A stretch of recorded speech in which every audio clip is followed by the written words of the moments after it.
তোমরা ধরে নাও তোমাদের ফাইনাল পরীক্ষাতে জিও 8 প্রশ্নটা আসবে।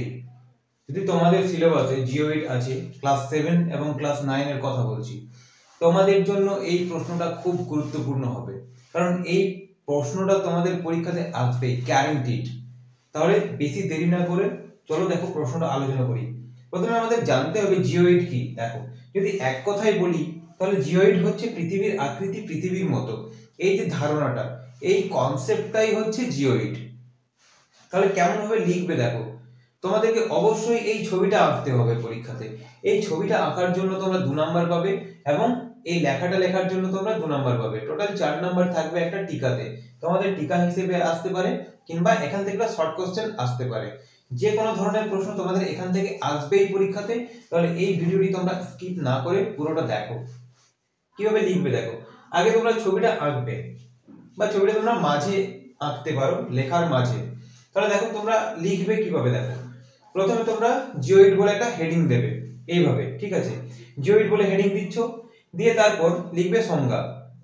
বেশি বড় করো না, যেটুকু দরকার সেইটুকু লিখবে। তাহলে সংজ্ঞা কি লিখবে, সংজ্ঞা লিখবে এইভাবে, পৃথিবীর আকৃতি পৃথিবীর মতো, এই ধারণাকেই বলা হচ্ছে জিও 8। এইটুকু সংজ্ঞা দিয়ে ছেড়ে দেবে। তারপর লিখবে নামকরণ। জিও 8 লিখবে। জিও 8 একটি গ্রিক শব্দ, যেটি সর্বপ্রথম ব্যবহার করেন জোহান কার্ল ফ্রেডরিক গোস। জোহান কার্ল ফ্রেডরিক গোস তিনি প্রথম ব্যবহার করেন। তোমরা দুলাল দাস কিংবা তোমরা যুধিষ্ঠির হাজরা বইয়ে কি দেখতে পাবে, জোহান ফ্রেডরিক গোস, জোহান কার্ল ফ্রেডরিক গোস। এবং তোমরা রোয়েন মার্টিন বই কিংবা তোমরা দুলাল দাসেও দেখতে পাবে জোহান বেনেডিক্ট লিসনিং, এই দুটো নাম। তাহলে তোমরা এই দুটো নামের মধ্যে গুলিয়ে ফেলো না। যদি তোমরা একটা নাম লিখতে চাও তাহলে তোমরা লিখবে জোহান ফ্রেডরিক গোস। তিনি এই ধারণাটি প্রথম দেন, জিও 8 ধারণাটি তিনি প্রথম দেন। এবং তোমরা যদি দুটোই নাম লিখতে চাও তাহলে তুমি লিখতে পারো যে পরবর্তীকালে এই ধারণাটি জোহান বেনেডিক্ট লিসনিং বিস্তারিতভাবে দিয়েছিলেন, কিন্তু জোহান কার্ল ফ্রেডরিক গোস তোমরা আগে লিখবে। কিংবা তোমাদের যদি শর্ট প্রশ্ন আসে যে কে বলেছিলেন, প্রথম ধারণা কে দিয়েছিলেন, তাহলে তোমরা এই নামটি লিখবে। দেখো, তাহলে নামকরণ আমরা আসছি। তিনি এই কথাটি প্রথম ব্যবহার করেন, যেখানে জিও 8 একটি গ্রিক শব্দ, যেখানে জিও কথার অর্থ হচ্ছে পৃথিবী এবং এডিওস কথার অর্থ হচ্ছে দর্শন বা দেখতে। মানে জিও 8 কথাটির সম্পূর্ণ অর্থ দাঁড়ায় পৃথিবীর মতো দেখতে। তাহলে আমরা জানি যে পৃথিবীর আকৃতি কার মতো, পৃথিবী নিজের মতো দেখতে, তাই পৃথিবীর আকৃতি পৃথিবীর মতোই, এই ধারণা হচ্ছে জিও 8। তাহলে তোমরা নামকরণ বললে, এরপর দেখো যে মেইন বিষয়বস্তু সেটা লিখবে।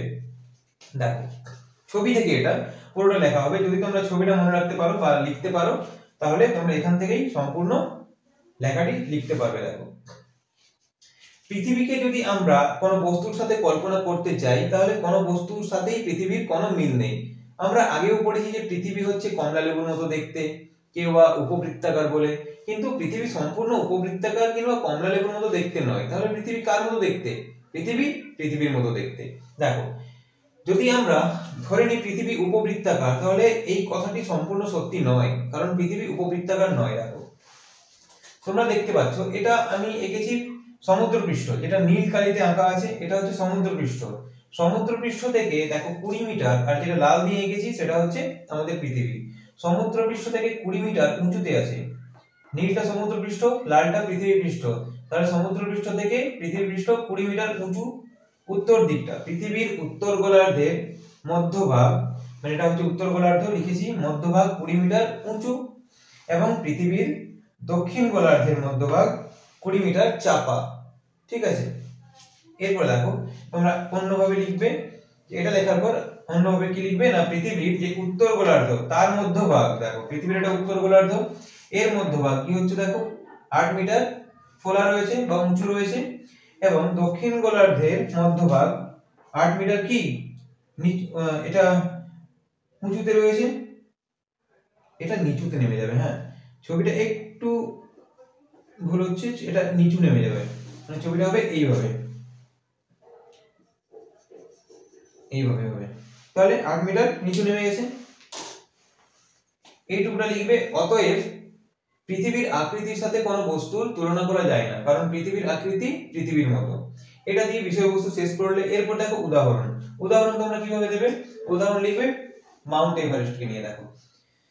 আমরা উদাহরণ হিসেবে বলতে পারি মাউন্ট এভারেস্টের যে উচ্চতা সেটা হচ্ছে কত, 8848 মিটার। 8848 মিটার মাউন্ট এভারেস্টের উচ্চতা।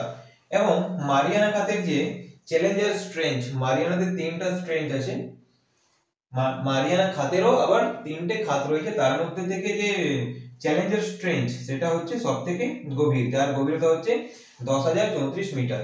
তোমরা অন্যান্য বইয়ে বিভিন্ন রকম এটা ডাটাটা দেখতে পারো, কিন্তু মোটামুটি এটাই মনে রাখবে। কোনো বইয়ে তোমরা 11,000 দেখতে পাবে, কোনো বইয়ে আলাদা দেখতে পাবে। তাহলে এই যে দুটোর মধ্যে ফারাক, এই দুটোর মধ্যে ফারাক প্রায় 20 কিলোমিটারের। তাহলে দেখো 20 কিলোমিটারের ফারাক রয়েছে। তোমরা এই উদাহরণটা দিয়ে শেষ করতে পারো। যদি তোমরা চাও নোটসটি তোমরা লিখবে বা আমি দিয়ে দেবো, তাহলে তোমরা অবশ্যই কমেন্ট বক্সে কমেন্ট করো। এর জন্য তোমাদেরকে কমেন্ট করতে হবে, তার আগে চ্যানেলটিকে